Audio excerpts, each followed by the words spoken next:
Alright, back to work on the Caprice again. We got another spare engine. So,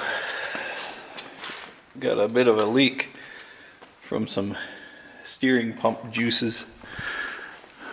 We got our 5.3 here, and there's a new 4.8. Not terribly new. I think in 2016 or so we picked this engine up, and the whole truck it was in, a tree had fallen on it, so the guy sold the whole thing pretty cheap.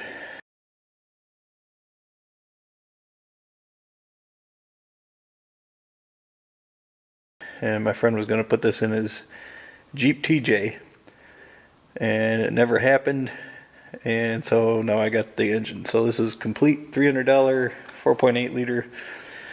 Like, how complete is complete? This one's got intake, throttle by wire, fan, water pump accessories, starter, coil packs, manifolds, flex plate, computer, like even the hard lines for the fuel up to the regulator, steering cooler. It's about as complete as they come. And then on the car, I had a drive shaft made. I think we've gone over that before.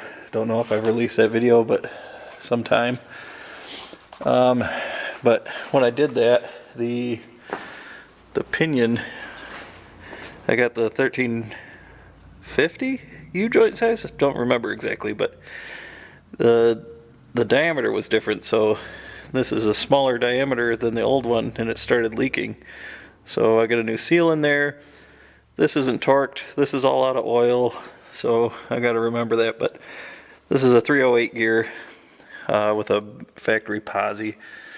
I got another spare motor by buying a Yukon Denali, and that has 373 gears and an 8.6 rear end. So I'm thinking the pinion and the ring gear ought to swap, and I should have a 373 posi if I do that all right.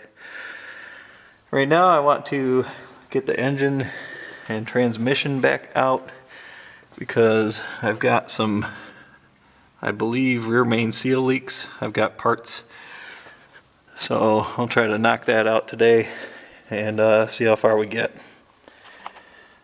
Okay, thanks. One more thing. I forgot the other reason I need the engine out. This wiring harness here from the Mega Squirt handles almost everything to do with the engine.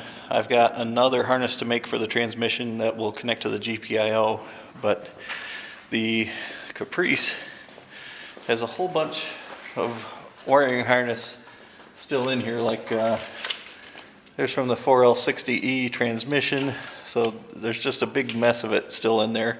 Almost all of that can come out, so I need to just dig in, unravel all this plastic and tape, and dig out the wires I don't need, clean it up, and then put in the Mega Squirt and the Mega Squirt harness, the GPIO, make the harness for the 4L80. And the wiring is the thing that I really don't want to do. I'm an electrical engineer and I hate messing with automotive wiring. It's always a mess. So yeah, that's those are the goals for this spring 2023.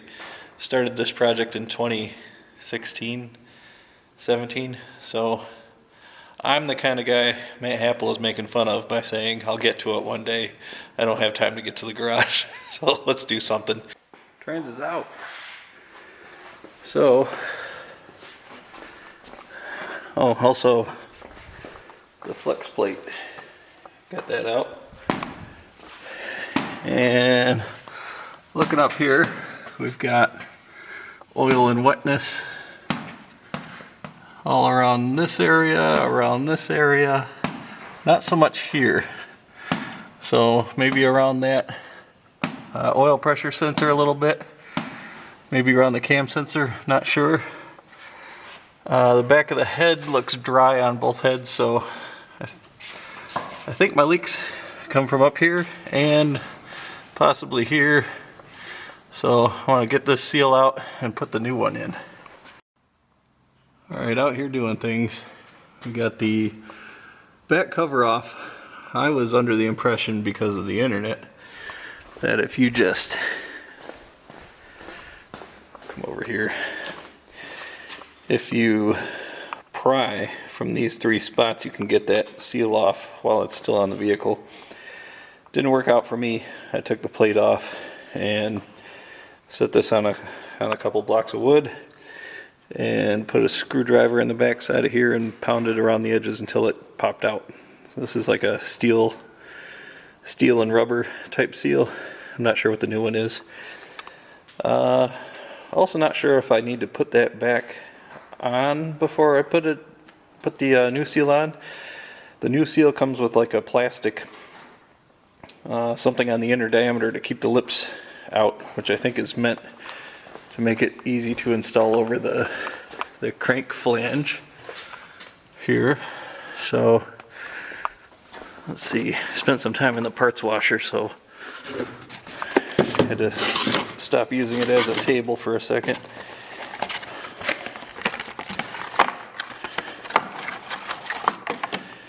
So here's the new seal. I've seen some of them where it says which end aims front and which one's back, but on this one it's got these little slots all around the edges, and I saw that on the outside face of the other, so I'm thinking I'll just put it on that way. I don't know. Probably watch a little bit more before I get into this too far, but first things first, I need to go buy some brake cleaner. I ran out, which is silliness. How do you run out of brake cleaner when you work on crap this often? So I'm gonna run to the store and I'll be back. Might do some more work tomorrow. Alright, spent some quality time in the parts washer. Got my brake clean from the store. Hosed everything down. And then in each corner I put a little bit of that silicone sealant stuff. Put all these bolts in. Well, put in 4 bolts kind of loose. And then my plan was to pound on the new rear main seal. But I'm looking around like, what have I got that's the same diameter as that I can pound it on with? I don't have an installation tool. I'm kind of looking everywhere, thinking about just a block of wood and a hammer. And on top of the block of the wood is the old seal, and I go, oh yeah, that would be great for doing this. So put the old seal on, put the block of wood against the edges, and just kept tapping it in until it was in. When I was done, this plastic pilot sits inside the old seal. Anyway, that's done. I'll get the flex plate on there. Yeah, then I think it's time to pull the motor. Might get that done tonight. Probably definitely going to be done by tomorrow. Here we are again, engine out. I'll be setting this aside. These KDS motor mounts are looking great. Got a little bit of scrapage from fighting to put it in. Probably that side too.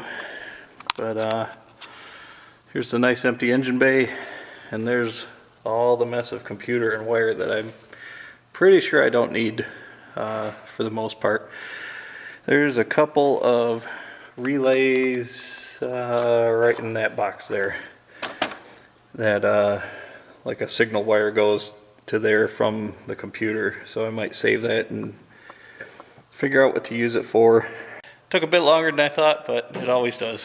We're supposed to be doing some wiring today. I've got some stuff some schematics I found online, exported to PowerPoint and started putting notes about what can come out and what I might not need. But I really hate wiring. I don't know if I've said that. So one of the things I found was the transmission lines. I tried to use stock truck lines, and they had come out with kind of a gentle radius, and it hit my trans tunnel. So I got these banjo fittings for the 4L80E.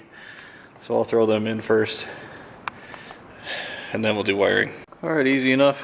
These are on. I put them on kind of a little bit loose.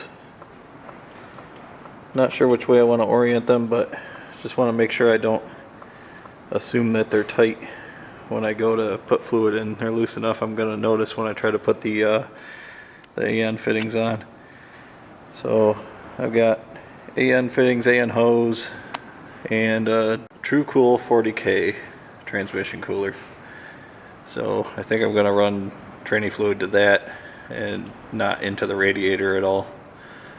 I've seen a few people have good success with those, so I think I'll try the same. My ABS module is gone, don't need that. Here's the big one. I don't need the ECU, that's going to be gone. And every wire with a red X, I believe I can remove. These are all injectors and harness for injectors that I don't need. OptiSpark I don't need. Idle speed and steering switch, probably not. Oil level sensor. This is all stuff that's going to be handled by MegaSquirt. There's like 3 pages of this stuff.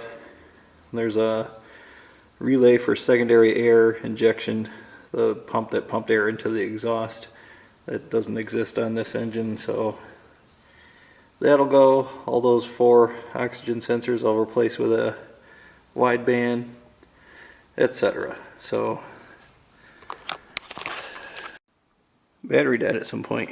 We got the L99 ECU removed, and let me tell you, the anxiety is real. This stuff is disgusting. So I've only gotten from the ECU connectors to the first injector. So I didn't get as much done as I hoped. I think this will probably take several nights of coming out and just unraveling garbage. Not my favorite thing to do. I hate 90s plastic wiring. I guess it's better than when they used to soak it in tar, cloth and tar, so whatever. I think it's probably easier to cut it all out and start with a Terminator. Another night gone. Got the injectors from the 2 power wires pulled. They're still connected over to the fuse box over here. There's two 10 amps that run these injectors. I forgot if the MegaSquirt uses 10s or 15s or 20s, but either way, if I can use the stock relay box, that'll, I don't know, just make sense. Should work factory. Alright, it's another day. Came out and did some more work on the Caprice wire harness. Small goals. Got 4 sensor wires out. We got the TPS, the idle air controller connector, the map sensor, and the intake air temp. This is all stuff that I've already got in this mess of harness here, so I don't need what came with the car. I should have guessed this, but a lot of these connectors, well, maybe just this one connector and maybe the intake air temp are common. So the idle air control and the intake air temp look like they're common with the LS. So I'm sure I'll find some more of that. This is all stuff I don't intend to just throw out, but cut it free from the computer. And we'll just keep knocking it out a little bit at a time, and eventually it'll be ready for the MegaSquirt harness and the GPIO to shift the transmission. Got a lot of wire and sensors here. Got the computer here. I got one plug completely cut free of the rest of the harness. 3 to go. Saving some of this corrugated plastic loom crap. I don't know, maybe it's good to put that back on. We'll see if I feel like it. Under here, alright, so got the 3 connectors for the computer up here still. the ABS harness. Those are all fat power wires, so I assume those go back to the fuse box back there. All this wire kind of goes down under there and up to this box, I think. So I'm at this point where I can't really unravel any more of the loom. Can't get the tape off, it's getting too tight. So I'm thinking I can take that box off and pull it out. So that's the next step. So it looks like the 3 bolts holding this on are all threaded in from under the wheel well. Somewhere in there. There's probably enough room to get at it without pulling the wheel, so I'll start loosening things and see what we get. Alright, I got to that point where I was sick of the air conditioning in my way, so out it came. Still got quite a few wires running to these 3 ECU connectors. The 1 ECU connector's out, like I said. Got a few air conditioning connectors down there. Oil pressure and water temps over here somewhere. So trying to get that guy out. The fuse panel deal didn't work out as well as I thought it would, because there's like a bulkhead pass through underneath there. Everything looks glued from what I can see. It's kind of hard to get my eyeballs there, but I'll figure that out eventually. And over here, lots of connectors, ECU, air conditioning, and wire loom crap. I hate the stock wiring. It almost makes you want to just start over fresh and cut everything out and not worry about it. But I want to try to keep my instrument cluster, keep my cruise control. I'd like to get the AC back in, but I don't think it's going to happen this first year. I'd like to just get it running, get the turbo working, and start learning to tune. I'm beat. This might be an episode here.